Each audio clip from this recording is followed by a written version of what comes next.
بسم الله الرحمن الرحيم. السلام عليكم ورحمة الله وبركاته. ازيكم يا جدعان؟ عاملين ايه وايه اخبار الدنيا عندكم؟ يا رب تكونوا كلكم بخير وكل شيء تمام معاكم. اهلا وسهلا مرحبا بيكم في يوم جديد وحلقة جديدة. النهاردة هنتكلم عن احسن 10 افلام مصرية بالنسبة لي في قوائم عمدة.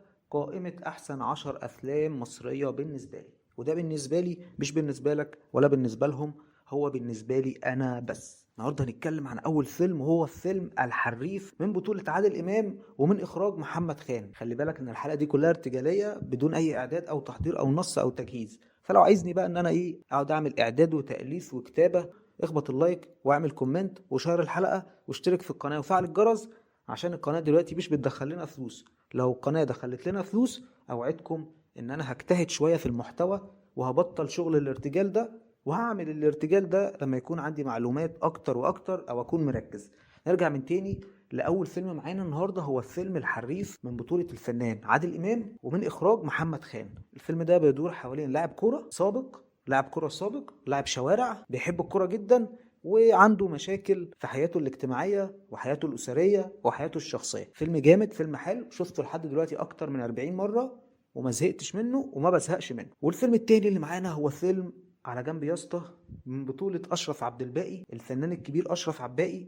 لو أنت ما تعرفش مين هو أشرف عبد الباقي فأحب أقول لك إن الراجل ده بيعمل كل حاجة، حرفيا بكل معنى الكلمة هو بيعمل كل حاجة. عامل بالظبط زي الفنانة الكبيرة صاحبة السعادة إسعاد يونس، بيمثل، بيغني، بيرقص رقص هنا اللي هو الرقص الاستعراضي، وبيخرج وبينتج ومدير فرقة وبيقدم برامج وبيذيع وبيعمل حاجات تانية كتير جدا جدا جدا. ممكن صاحبة السعادة تتفوق عليه في ان هي بتكتب، يعني عندها كتاب وبتكتب مقالات ومش عارف ايه تاني، زي ان هي بتقدم برنامج صاحبة السعادة بقالها كذا سنة. في نفس الوقت اشرف عبد الباقي ما بيطولش كتير في تقديم البرامج، يعني بيشتغل شوية ويبطل شوية، يشتغل شوية يبطل شوية، فدي حاجة ممكن تكون الفرق ما بينه وما بين اسعاد يونس. ففيلم على جنب يا اسطى بتدور قصته حوالين سواق تاكسي وبس كده، خلصانه بشياكه. عنده شويه مشاكل في شغله وشويه مشاكل في حياته، والحياه تستمر وتطلع وتنزل. والفيلم ده شهد يعني مشاركه من آسر ياسين. آسر ياسين حاليا دلوقتي نجم كبير وعنده افلام ومسلسلات وحاجه كبيره قوي سعادتك. يعني تالت فيلم معانا هو فيلم فاصل ونعود. فيلم فاصل ونعود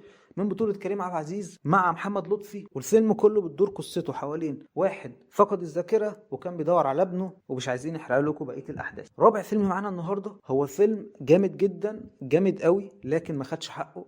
هو فيلم اسمه ياباني أصلي من بطولة أحمد عيد الشهير بالبلاك كوميدي أو الكوميديا السوداء، وكان بيشاركوا في الفيلم ده الفنان محمد ثروت